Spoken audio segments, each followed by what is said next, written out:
So let's talk about the American identity. Where did it come from? How was it forged? In this explainer, we're going to dive into that epic and often pretty turbulent story. It's a tale shaped by massive migrations, clashing worlds, brand new ideas, and as you're about to see, constant, ongoing change. You know, this quote really just nails it. It perfectly sets the stage. This idea of a nation literally built by newcomers, people driven by hope, and this incredible will to make it. That's a thread that runs through this entire story we're about to unpack. So here's how we're going to break it all down. We're going to look at this in 5 parts. First, we'll start with who is here in the beginning. Then, the explosive arrival of Europeans. Next, how a revolutionary new nation was born, the crisis that almost destroyed it, and finally, its rise as a global superpower dealing with huge changes at home. All right, let's jump right in. Because to really get America, you have to understand what this place was like before it was America. And it was a continent that was already home to millions of people for thousands and thousands of years. So where does this story even begin? Well, you could say it starts with the very first American immigration. The theory that holds the most water is that during the Ice Age, a bunch of hunter-gatherers walked across a land bridge from Asia right into North America. And from there, over centuries, they spread out and populated 2 entire continents. Now, this is what's so incredible, right? It shatters the idea that there was just one type of native culture. This land was unbelievably diverse. I mean, you had the Mississippian culture. These were sophisticated city builders with huge trade networks. Then, out in the Southwest, the Pueblos, who were just masterful architects. And in the Northeast, you had the Iroquois Confederation, which created this really complex democratic government that some historians say even influenced the U.S. founders. Okay, so now we get to the moment. The one that's changed, well, everything. The arrival of ships from across the Atlantic. This wasn't just a meeting. It was a monumental collision of worlds, and the consequences are still echoing today. And yeah, Norse explorers had actually landed here centuries before, but it was Christopher Columbus's voyages, starting in 1492, that really kicked the door wide open. His trips ignited this fire of European curiosity and ambition, launching an age of colonization that would forever link the fates of 2 sides of the world. And here's the thing.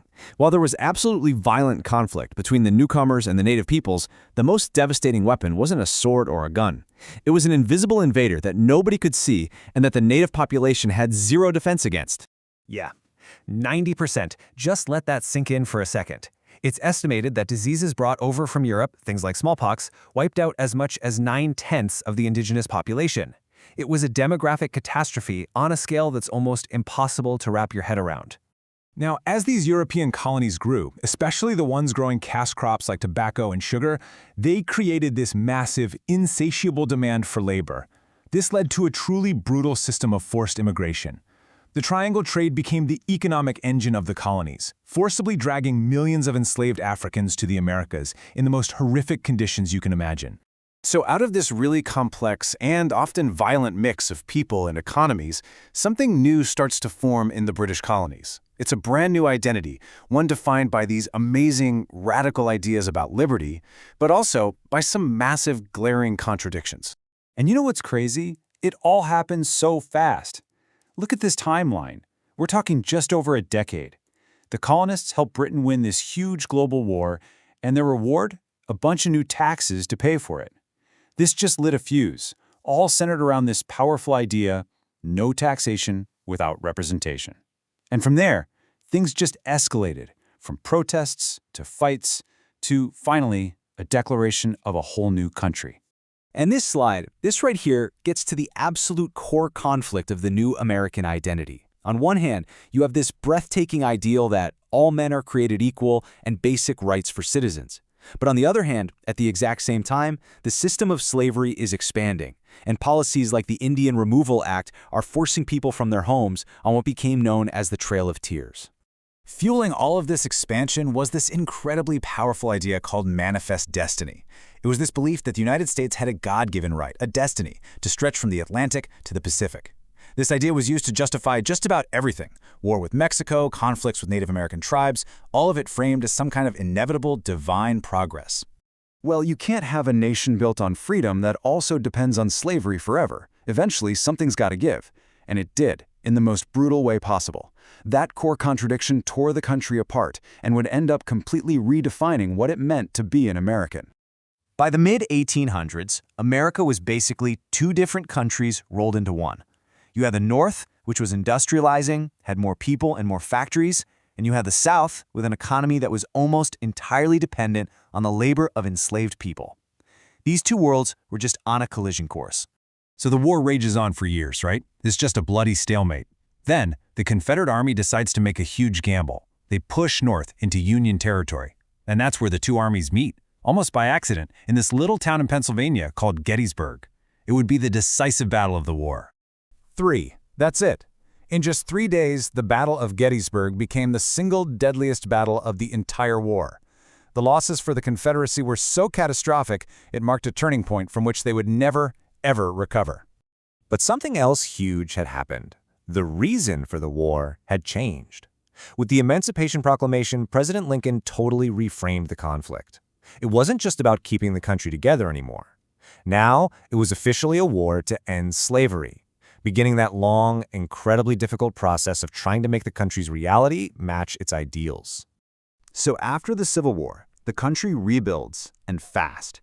And that brings us to the 20th century, where America just explodes onto the world stage. It becomes a global superpower.